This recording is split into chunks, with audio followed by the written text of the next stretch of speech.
They descended upon Earth like gods from the sky, towering above us, their bodies sleek and metallic, their eyes cold and unblinking. Yet behind those unfeeling eyes, there was amusement, a condescending amusement at the state of humanity. They brought with them gifts, wonders beyond our comprehension, technology that seemed like magic. But their true intentions were veiled behind a facade of generosity. They offered us alliances, trade, and, most importantly, knowledge, promising to elevate us to their level, to make us like them. But there was a catch, a hidden cost in their offers. Now, what exactly did they want from us? Why were they here? The answer, as it often does, lay in the stars. Their home world was dying. A once vibrant and bustling place had become a shadow of its former self, choked by the fumes of its own progress. They were nomads now, forced to wander the cosmos in search of a new home, and they had found many suitable worlds, planets ripe for colonization. But something was missing. Those planets lacked something essential, something that made them just barren rocks instead of thriving worlds. Life. Yes, these aliens were searching for life, specifically life like ours. They wanted a world teeming with living beings, full of energy and potential. They wanted a garden, a world to mold and shape in their own image. And so they had come to Earth, a planet brimming with life, a planet with a future. They had underestimated us then, thinking us too primitive to understand, too divided to matter. But little did they know, they had made a grave mistake. For humanity, though flawed and fractured, possessed something the aliens did not, the spark of curiosity, the drive to explore, to understand, and above all, to survive. In our weakness lay our strength, and they were about to learn that lesson the hard way. As the emissaries from the stars walked among us, sharing their advanced knowledge, they saw only amusement. They saw a species on the brink of greatness, a species that could be molded into something greater. They saw potential, and they decided to take advantage of it. They shared with us technologies that seemed like miracles, curing diseases, ending hunger, even extending our lifespans. But with every gift, they took something in return, bits of information, resources, anything that could help them terraform a dead world. At first, humanity was enamored by the wonders that surrounded them. We marveled at the alien ships, the marvels of engineering, the sheer power they represented.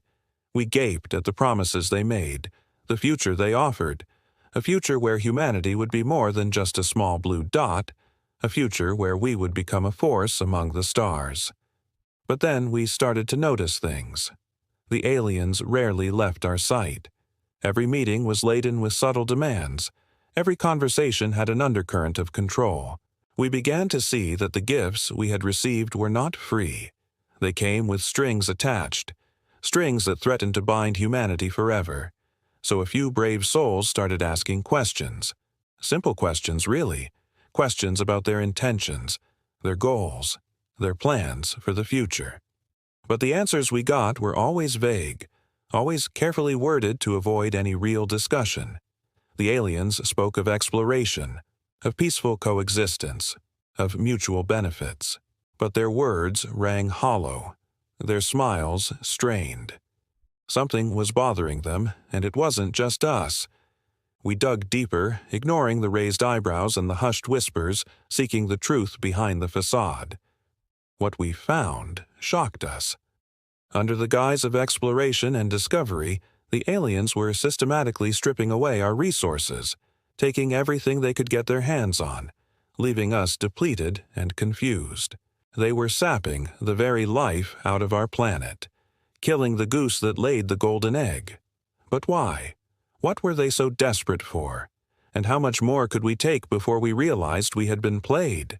Their arrogance was our salvation. They believed that we were too primitive to understand, too weak to fight back. But they forgot one crucial thing, the one thing that made us uniquely human, our will to survive. When faced with extinction, when backed into a corner, Humanity has one response. We fight, we claw, we bite. We are the ultimate survivors. But back then, we didn't know we had that response. We were still reeling from the shock of discovery, still trying to come to terms with the fact that we weren't alone in the universe. So, we fought among ourselves.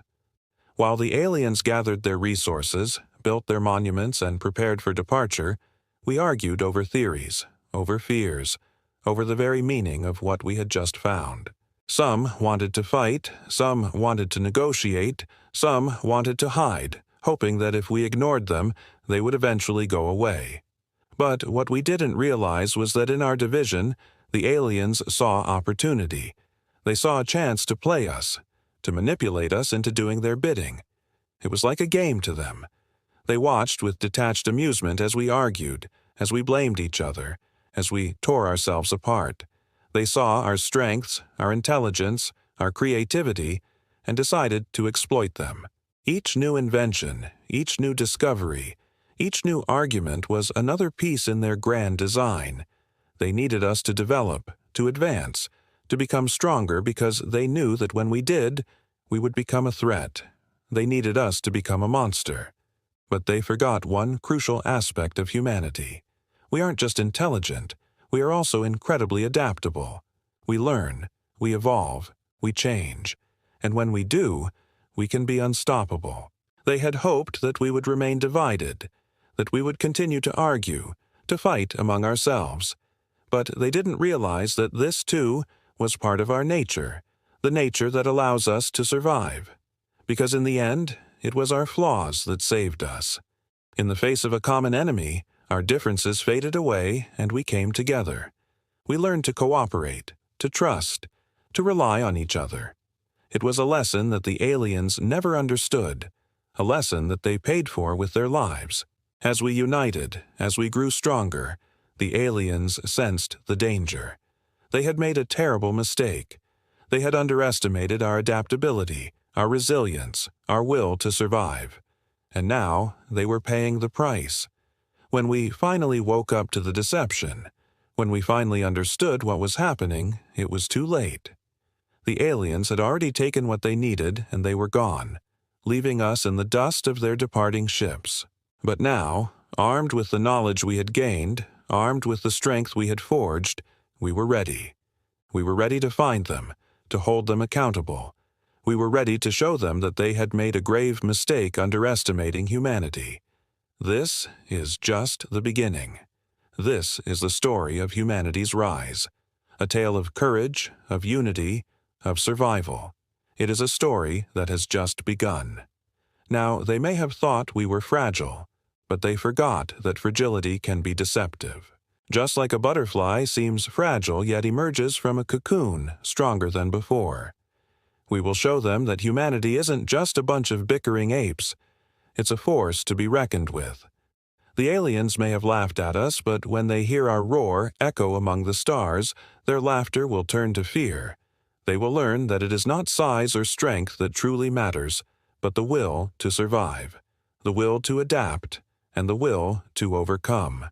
And that is something the aliens never understood, the will to overcome.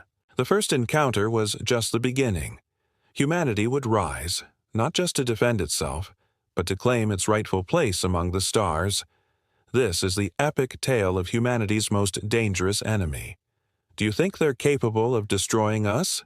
If you want to know what happened next, click on this video and don't forget to subscribe. See you in the next video. But humanity had other plans. They say that knowledge is power, but what if someone takes that power away from you? What if someone tries to snuff out the very spark of curiosity that makes us human? That's exactly what's happening in today's story. So, hold on tight because we're about to embark on an interstellar journey where the fate of humanity hangs in the balance. The year is 2445. Humanity has left Earth and now resides on New Earth, a planet similar to our own located in the Kepler 186 star system. It's a testament to human ingenuity and endurance. But our hubris has reached new heights. The United Nations of Earth has declared itself the Galactic Commonwealth, reaching out to the stars to claim Earth's supremacy over the galaxy. And then the signal arrives, a cosmic beacon that calls all sentient beings within the Milky Way to gather at the designated coordinates. On New Earth, there's excitement and fear. The Council is split. Should they go to war, or should they surrender without a fight? However, before the leaders can make a decision, it's too late. In the blink of an eye, huge spaceships blot out the sun. The fleet of the Galactic Federation has arrived. Humanity has been watched for many years, and the time has come to share their knowledge. The humans are deemed primitive and unworthy, but also amusing, like watching ants trying to build their hill. They have decided to show mercy by guiding humanity into a false utopia. As the ships hover above New Earth, they emit a soothing frequency that paralyzes all electronic devices. Suddenly, 6 figures emerge from the ships, towering giants, 2.75 meters tall, clad in shining black armor with luminous blue markings. They walk towards the center of the city, effortlessly lifting cars aside with their bare hands. And then they speak. Their voices echo with an ancient wisdom, but also with amusement. They declare that their empire has watched humans for centuries and finds them fascinating. Despite being physically inferior, humans have achieved much, but now it's time for them to take the next step in their evolution. The aliens offer to guide and mentor humanity, promising a future beyond their wildest dreams. But it's clear that it's all on the aliens' terms. Now, I know you're thinking this is pretty messed up, right? Imagine going from thinking you're the best to suddenly realizing you're just a small fish in a big pond. But let me ask you, what would you do if you were in this situation? Would you accept their help or would you fight back? Let me know in the comments. Meanwhile, things aren't looking good for the rest of the galaxy, as the aliens have descended upon them, causing chaos wherever they go. Their technology is simply too advanced. They subjugate entire planets with ease, leaving the inhabitants with no choice but to bow down to their new masters. They destroy those who resist, sending a clear message to the rest of the galaxy: submit or face destruction. However, there is hope in the darkness as rebels unite to form an alliance to combat this new threat. These rebels come from different worlds, races, and cultures, but they are united in their hatred for the aliens. Now, I know what you're thinking. Okay, let's get this guy some friends. Sounds like a plan, right? But trust me, it gets way more interesting than that. These rebels use hit-and-run tactics, exploiting the tunnels beneath the planet's surfaces to launch surprise attacks. They strike at the aliens' communication arrays, crippling their ability to coordinate, and then vanish into the tunnels before reinforcements arrive. Meanwhile, the aliens are furious. They never expected such resistance, and they hate it. They mobilize their forces, determined to crush the rebellion once and for all. But little do they know, the rebels have a secret weapon, something that will turn the tide of war. You see, these rebels are led by a brilliant strategist named Lyra. She's a Turian, a race known throughout the galaxy for their tactical genius.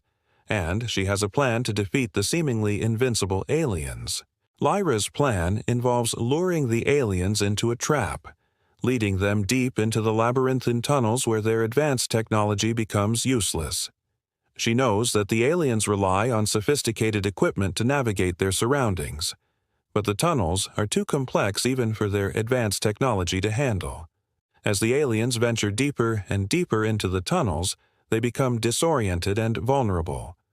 Then the rebels strike, ambushing the aliens and inflicting heavy casualties. It's a brilliant strategy and it works like a charm. But here's the kicker: the aliens never realize what's happening until it's too late. They keep chasing the rebels deeper and deeper into the tunnels, falling victim to Lyra's cunning plan. And trust me, it's a humiliating defeat for the aliens. They are supposed to be the most advanced, powerful species in the galaxy, but they fall for a simple trick played by a lowly Turian. Lyra's plan is not just a military victory. It's a statement. It shows that the aliens are not invincible and that their advanced technology is not always effective. It's a reminder that intelligence and strategy can be just as powerful as brute force. And as the news of the rebellion's victory spreads throughout the galaxy, more and more planets rise up against the aliens. But let's get back to the original story. After the aliens offer their supposed gift of guidance, the majority of humanity accepts their help. But soon they regret that decision. The aliens begin to strip humanity of its freedom, taking away their weapons and restricting their movement. They claim it's for their own good, but it's clear that they have their own agenda. Meanwhile, a small group of humans resist. They refuse to give up their freedom and independence. They may be outgunned and outnumbered, but they are not giving up. They believe that humanity can still fight back and win its freedom. But how? They need a plan, something that will give them the edge they need to defeat the technologically superior aliens. And then one of them has a brilliant idea. He suggests using the aliens' own arrogance against them. He proposes a challenge, a contest of survival in which the humans and aliens compete to see who can survive the longest in a hostile environment. The humans will be tested in the vacuum of space, far from the protection of their ships. This will level the playing field and give the humans a chance to prove themselves. But it's a risky plan, and not everyone is convinced. Many argue that it's suicide, that they stand no chance against the technologically superior aliens. But the leader of the Resistance, a charismatic and determined woman named Zara, believes it's their only chance. She knows that the aliens underestimate the humans, and she plans to use that to their advantage. The challenge is accepted, and the stage is set. The humans and aliens prepare for the ultimate test of survival.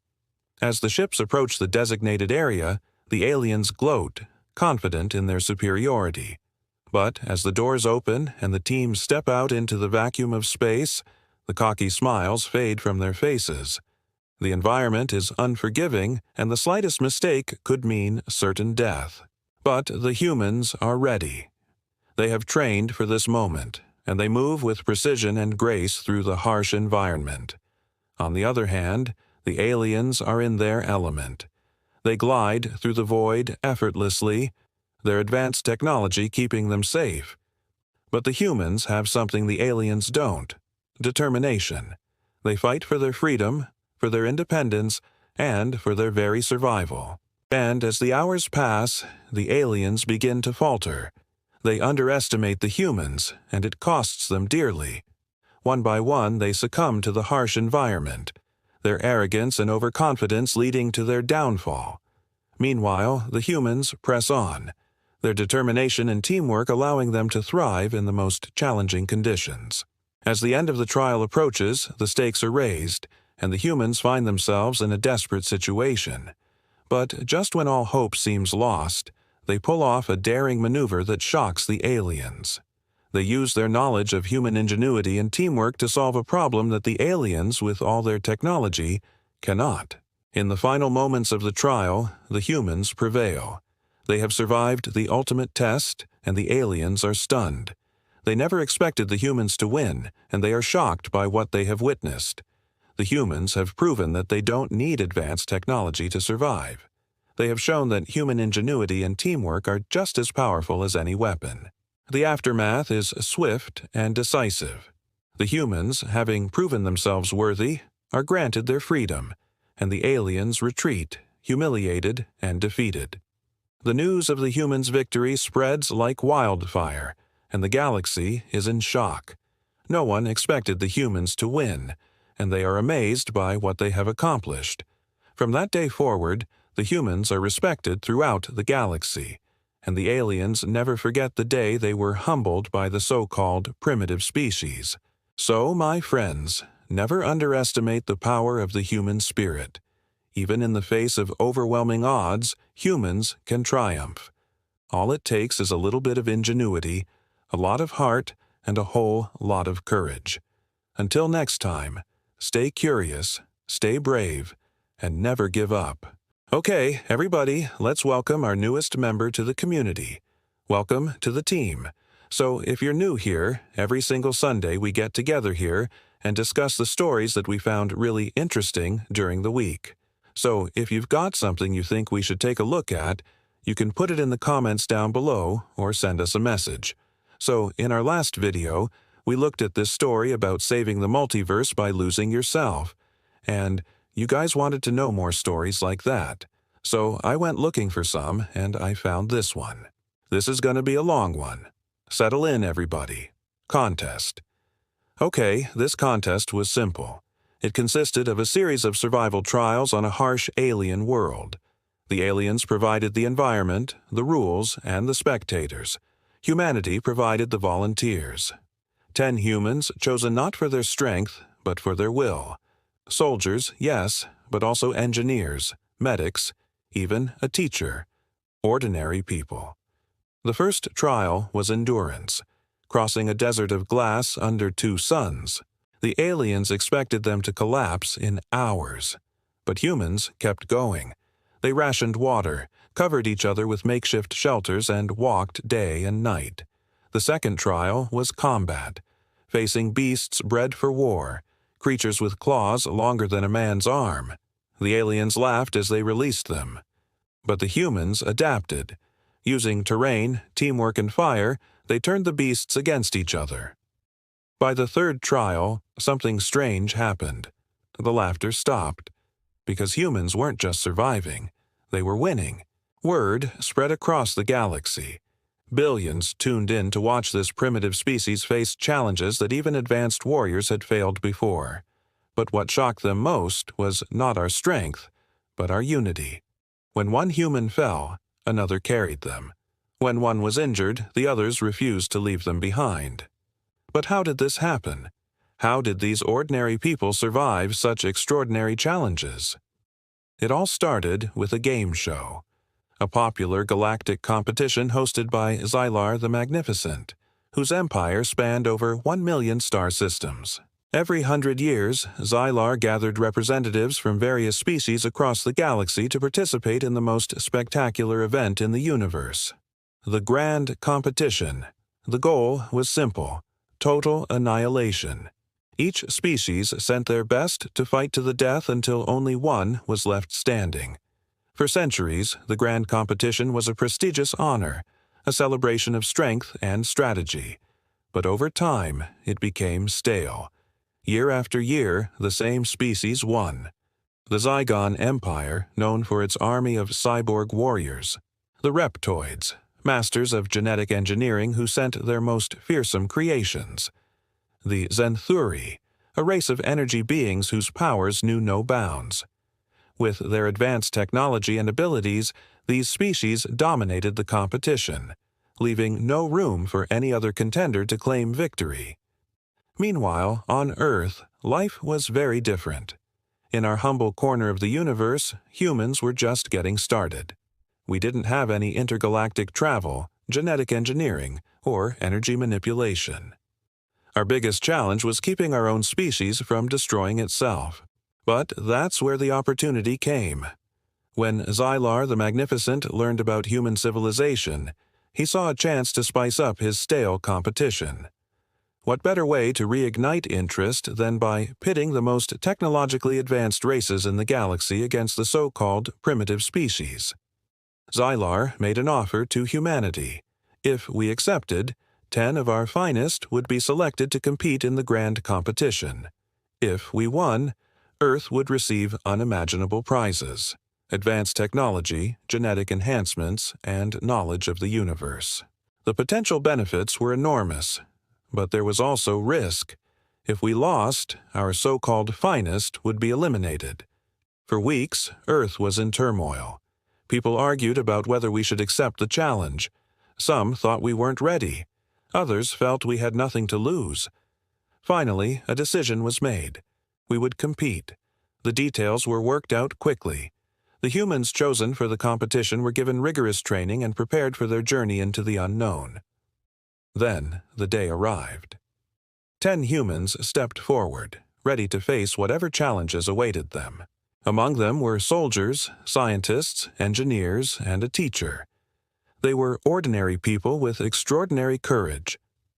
As they stood before Xylar, waiting for the competition to begin, the magnitude of their task became clear. These ordinary people were about to embark on a journey that would test their limits and determine the fate of humanity. Their first challenge was endurance, crossing a desert of glass under 2 suns. The scorching heat beat down on them, making every step feel like walking on fire. The ground beneath their feet shimmered and the sky offered no relief. Humans started to hallucinate from the intense heat. Within hours, several of them collapsed. Those who were still standing stumbled and fell. It became harder and harder to breathe. Their bodies grew weaker and the desert seemed to stretch endlessly before them. But still, they pushed on, driven by their will to survive. They rationed their water, sharing it among the fallen. They created makeshift shelters to block the sun. And they walked day and night until finally, miraculously, they saw an oasis in the distance. Hope surged through them. With renewed strength, they reached the oasis and collapsed in relief. There they encountered the leader of the competition, Xylar the Magnificent. He watched them silently as they struggled to recover. Finally, when he was ready, Xylar spoke. "This was the first test," he boomed, "and you have barely passed. Your next challenge awaits you beyond that mountain." And with a wave of his hand, Xylar vanished, leaving the humans to their recovery.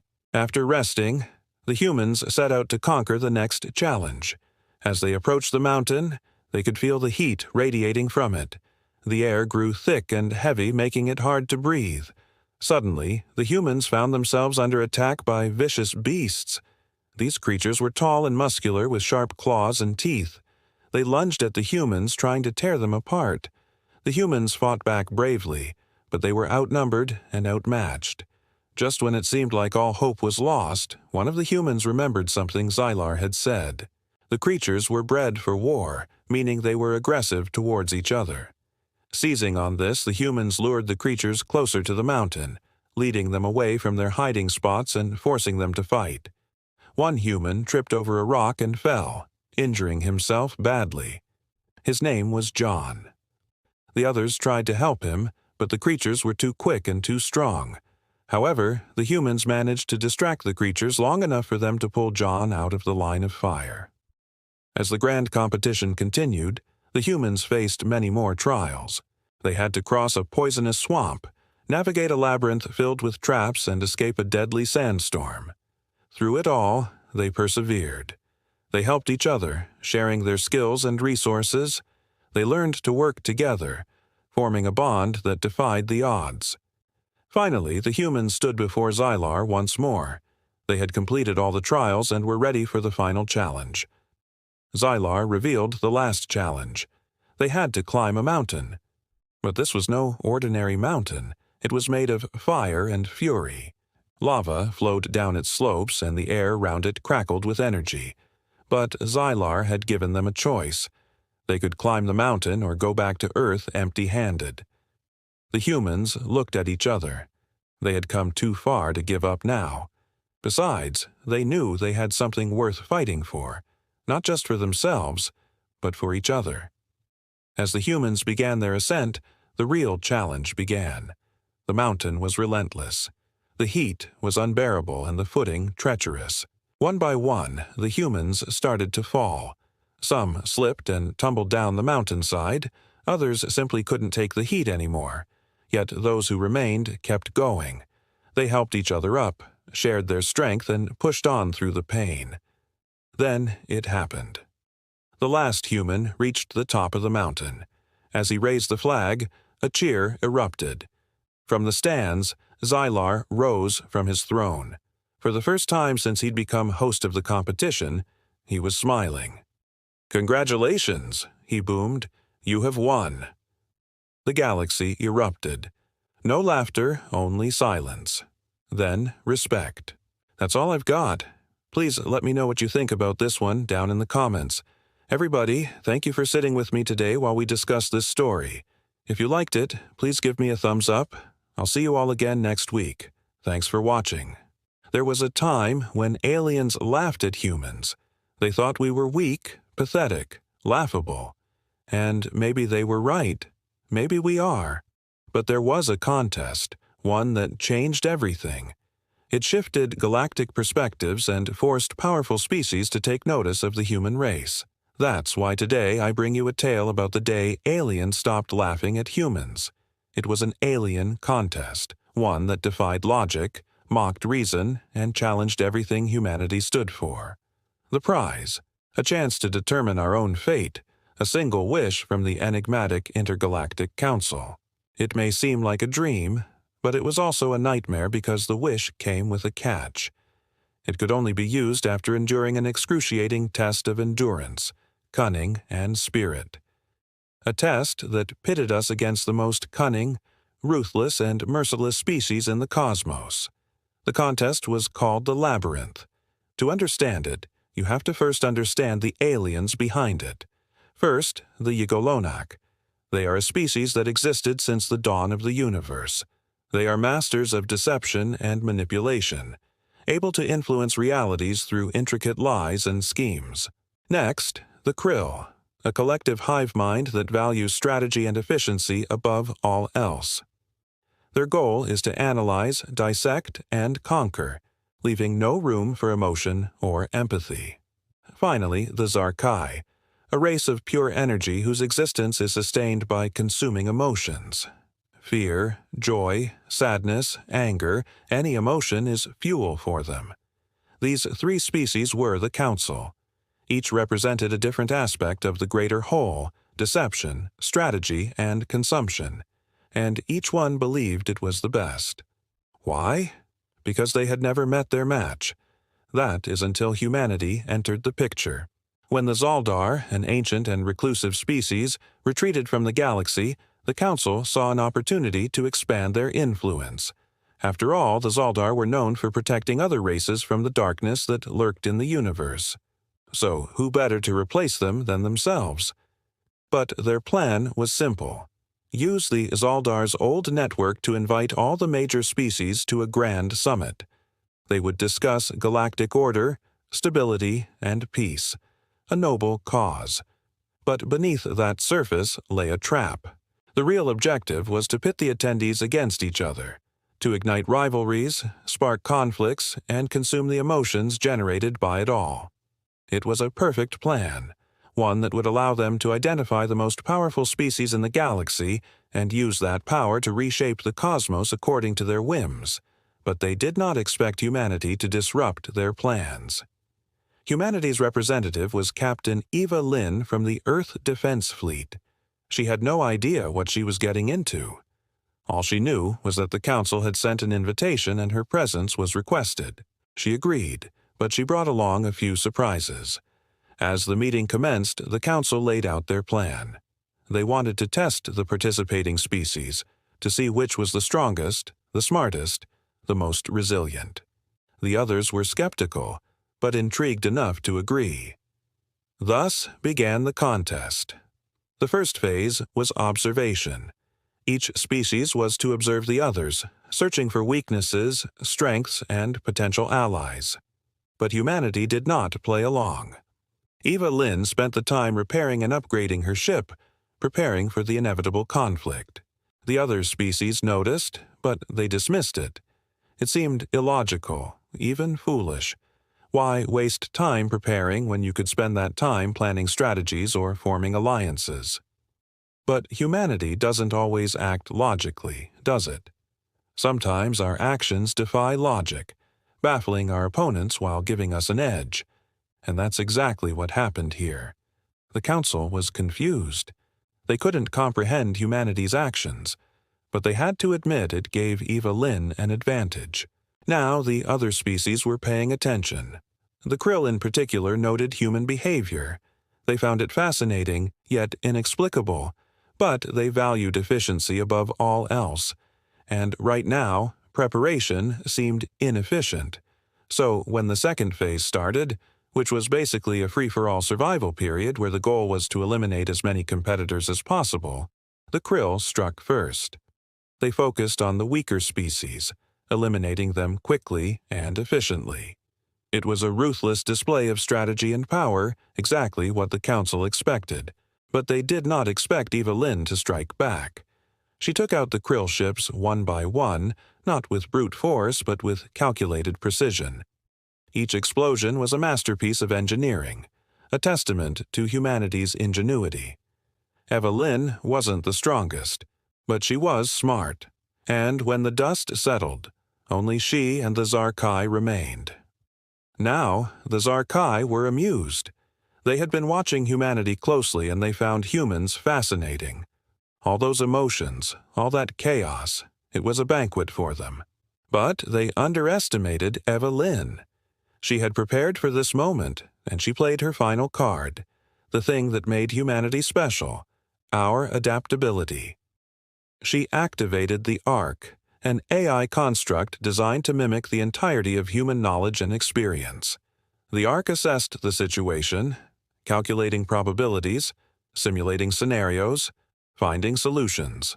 Then it acted, disrupting the Zarkai's systems, confusing their sensors, countering their attacks. It was a battle of wits between two of the most intelligent species in the galaxy. The Zarkai might have been older, more experienced, but the ARC was relentless, learning, adapting, evolving with every exchange. In the end, the Zakari were overwhelmed. They had never encountered anything like the ARC. To make things worse, the other species were watching. The Kree, impressed by humanity's technological prowess, the Gorgon, amazed by our adaptability, and the others, all of them, were shocked. But none were more surprised than the Council. They had never anticipated this outcome. In fact, they had assumed humanity would be the first to go. Yet, here we were, standing strong against one of the most formidable species in the galaxy. And then it hit them. This was not a victory for humanity alone. This was a victory for every species that dared to dream of a better future. You see, the Council had underestimated the human spirit. They thought we were weak, pathetic, laughable. And maybe they were right. Maybe we are. But we are also tenacious, adaptable, and most importantly, hopeful. They forgot about the countless times humanity had stared into the abyss and emerged stronger. The Great Filter, the war with the Vorlons, the battle against the Shadows. Each of these moments had shaped humanity, making us the most dangerous species in the galaxy. Not because we were the strongest or the smartest, but because we never gave up. And that's what won us the contest. Not Evelyn's cunning, not the ARC's intelligence, but our indomitable spirit. The Council realized they had made a grave mistake. They had underestimated the human spirit. And as they presented us with the trophy, an artifact that symbolized the very essence of the universe, they knew they would never laugh at humans again. But there was one last thing. As the winner, humanity was entitled to a wish, a chance to shape the galaxy according to our will. We could have asked for anything, power, resources, knowledge, but Evelyn surprised everyone. Again, she asked for a chance to prove humanity's worthiness, a test that would allow us to show the galaxy what we were truly capable of. The Council was taken aback. They did not expect this kind of request. They had expected a wish that would benefit humanity, not one that challenged us further. But they respected our decision and set the test. It was called the Citadel, a challenge designed to test the limits of our endurance, resourcefulness, and spirit. But humanity did not flinch. We accepted the challenge and set to work, and so began the greatest test of our existence. We were thrown into a hostile environment, one that mocked our strengths and exploited our weaknesses. But humanity persevered. We built, we explored, we discovered. We showed the galaxy what we were truly capable of.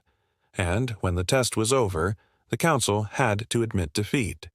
Humanity had passed with flying colors. We had proven ourselves worthy. And so the wish was granted. But it wasn't what you might expect.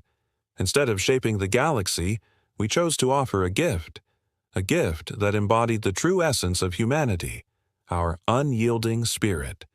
It was a test that would change the galaxy forever. The contest was over, but its impact had only begun. Across the stars, species that had mocked us now watched us with fear, respect, and admiration. They saw something they had never seen before, a species that refused to surrender no matter the odds. Humanity had earned a new reputation, not as the weakest, not as children, but as the species that never gave up. And those who once laughed at us, they would never laugh again, because now they understood the truth. You can outgun us, you can outnumber us, but you will never outlast us. What do you think? If humanity were tested like this, would we rise to the challenge? Or is our strength only in stories? Let me know in the comments. And if you enjoyed this HFY story, don't forget to like, share, and subscribe to HFYSPACE, your home for epic tales of humanity among the stars. Because in the end, it's not just fiction, it's a reminder of who we are and what we could be. Thank you for joining me on this journey through the cosmos. Until next time, may your heart be full of stardust and your spirit be as boundless as the universe itself.